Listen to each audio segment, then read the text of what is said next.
محەممەد بۆ دەربڕینی داواکاری خۆیان بۆ ئاشتی و کۆمەڵگەی دیموکراتیک وتی ئەم ڕۆژنان نەک تەنها لا تورکیا و کوردستان بەڵکو لە هەموو جیهانەوە با شێوەیەکی ئەرێنی وەڵامی بانگوازەکەی بەڕێز و جەلانیان دایەوە. هەروەها وتیشی پێویستە ژنان ببنە بناغی ئەو کۆمسیۆنەی کار لە پەرلەمان دادەمەزرێت و حاتم وڵاری وتیشی ئێمە ئامادەین هێزی خۆمان بۆ بنیاسنانی کۆمەڵگەیەکی دیموکراتیک کۆ بکەینەوە.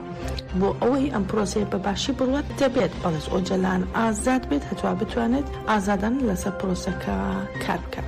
هەروەها حاتم وڵاری وتیشی بەڕێز ئۆجەلان لە دوایین کۆبوونەوەکەیدا سڵاوی ئاراستی هەموو ئەو کەسانە کرد کە بۆ ئاشتی و کۆمەڵگەی دیموکراتیک تێدەکۆشن.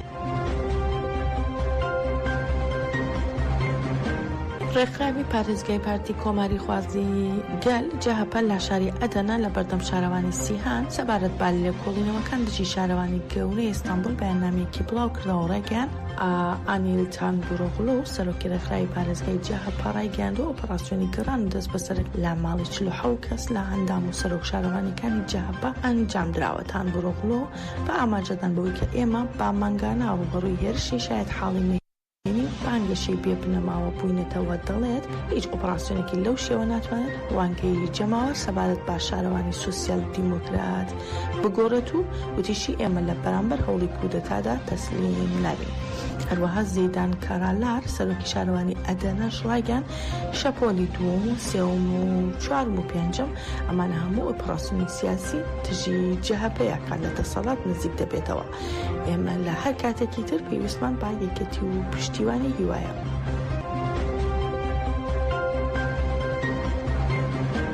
دیلان کۆنت ئایانێکێک لە ئەندامانی کۆمسیۆنی دادوەری دەم پارتی لە لێدوانێکدا بۆ ڕۆژنامەکان سەبارەت بە دەهەمین پاکێجی دادوەری لە پەرلەماندا کە ئەندامانی کۆمسیۆنی دادوەری تێدا بەشداریان کرد بەش بەیاننامەیەکی بڵاو کردەوە. کۆنت ئایان ئاماژەی بەوە کرد کە پاکێجەکە لەگەڵ ڕۆحی پرۆسی بەردەوامی چارەسەری پرسی کوردان ناگونجێت و وتیت با تێگەیشتنێت کە گوێ لە بانگوازەکانی گەلی نەگرتووە یاسا و گروپە قوربانیەکان ناگرێتەوە. بانگوازەکەی بەڕێز ئۆجەلان بۆ ئاشتی و کۆمەڵگەی دیموکراتیک ڕێگا بۆ پرۆسێکی نوێی مێژووی سیاسی و کۆمەڵایەتی کردووەتەوە. هەروەها وتیشی بە تایبەتی گۆڕانکاری لە یاساکانی سزادان بۆتە هۆی ناومێدی دەیان هزار زیندانی و بنەماڵەکانیان و هیچ هەموارکردنەوەیکی پێویست بۆ زیندانیانی سیاسی و زیندانیانی نەخۆش و ئەوانەی لا زیندان ڕوبەڕووی جیاکاری سیستەماتیک بوون نەکراوە.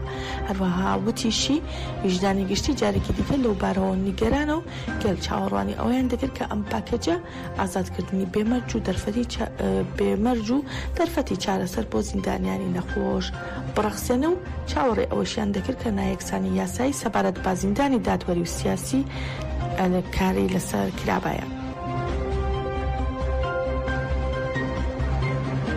لە شاری برێمەنی ئەڵمانیا کە یەکسەڵ کۆچ هاوسەرێکی پێشووی کەجەدەکە ئەوروپایی لێ دەستگیری کراوە بە داواکاری ئازادی بۆ یەکسەڵ کۆچ ڕێپێوانێکی جەماوەری بەڕێوەچوو. لە ڕاگەیاندراوەکەی ڕێپێوانەکەدا لە چالاکیەکەدا پێشکەشکرا ئەمەژە بۆ کراوەکە یەکسەڵ کۆچ لە هەموو ئاستێکدا ڕەنجی بۆ ئازادی گەلەکەی دایە و جێگای سەرسوورمانە کە ئەڵمانیا سیاسەتمەدارێکی لەو شێوەیە لە پرۆسەی ئاشتی و کۆمەڵگەی دیموکراتیکدا دەستگیر کردووە. هەروە لە چالاکیەکەدا چالاکوانان داوایان لە حکوومەتی فدراڵی ئەڵمانیا کرد لە بەری دەستگیرکردنی چالاکوانانی ئاشتی پرۆسەی ئاشتی بەهێزتر.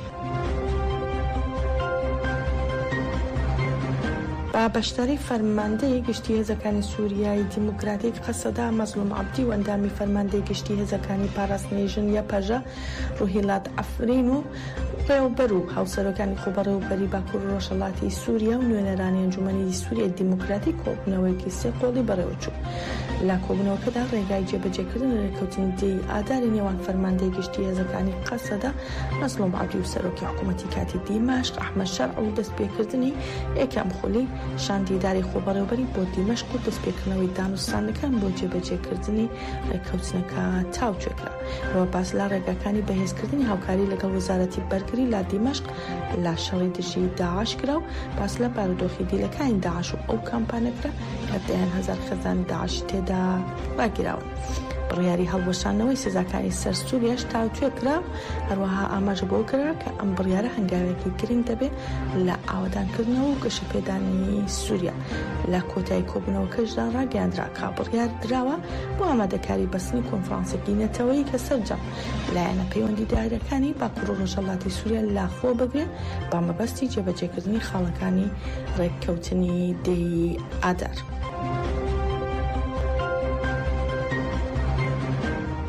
لە ئۆفیسی ڕێکخراوی ئازادبوون لە باشووری کوردستان لە سلێمانی ڕێکخراوی سەربەخۆی ژنان با دروشمی یەکسانی هەملایەنی ژنان و پیاوان کوڕێک بۆ ناساندنی ڕێکخراوەکە ئەنجامدرا. سەرەتای کۆڕەکەدا شنعالی وتەبێژی ڕێکخراوی سەربەخۆی ژنان کارنامەی کاری ڕێکخراوەکەی خوێندەوە و تیایدا چوارچێوەی کار و پلانی ڕێکخراوەکەی با فراوانی خستار و ئاماژەی بەوە کرد کە لە هەموو ناوچەکانی هەرێمی کوردستان و اروپاش ئەندامیان هەیە و خۆیان با درێژە پێدەری ڕێکخراوی ژنان دەزانن و تەواوی ئەندامەکانیان ژمارەیان 34 ئەندامە. بەهار مونزریش ئەندامی بردی بەڕێوەبردننی ڕێکخراوی سەربەخۆی ژنان ئاماجی باگرنگی خەباتی ڕێکخراوەکە کرد کە تیایدا بەرنامەی گرنگ و باشیان هەیە. هەروەوتیشی کارکردنی ئێمە خۆبەخشانەیە و بەرنامەی سەرەکی ئێمە ئەوەیە لە هەموو شار و شارۆچکەکان نوێنەرمان هەبێت و دواتر لالایەن ئامادەبوانی کۆڕەکەەوە گفتوگۆ دەربارەی کار و خەباتی ڕێکخراوەکە ئەنجامدرا. بسووتنەوەی حەماس ڕێگەیان ڕەزامەندن لەسەر دوایین پێشنیاری ستیڤ ویتکۆف نوێنەری سەرۆکیان بیکە بۆ ڕۆژهەڵاتی ناوەڕاست بۆ ئازادکردنی بارمتەی زیندوو لەگەڵ 18 تەرم لە بەرامبەر ئازادکردنی ژمارەیەک زیندانی کە لەسەری ڕێککەوتون. ئەو لە کاتێکدا ڕۆژی پێنجشەمەی ڕابردوو کۆشکی سپی ڕێگەیان ئیسرائیل ڕەزامەندی دەربڕیوە لەسەر پێشنیاری ئەمریکا بۆ ئاگربەست لە غەزە و حەماسیش ڕێگەیان بوو ئەو پێشنیارە هەڵدەسەنگێنن هەرچەندە مەرجەکانی لەگەڵ داواکاریەکانیاندا ناگونجێت. حەماس داوای گەرەنتی بەهێز دەکات. گشتی هەواڵەکانی ئەم کاتژمێرەمان پێشکەشکردن هەر شاد بن.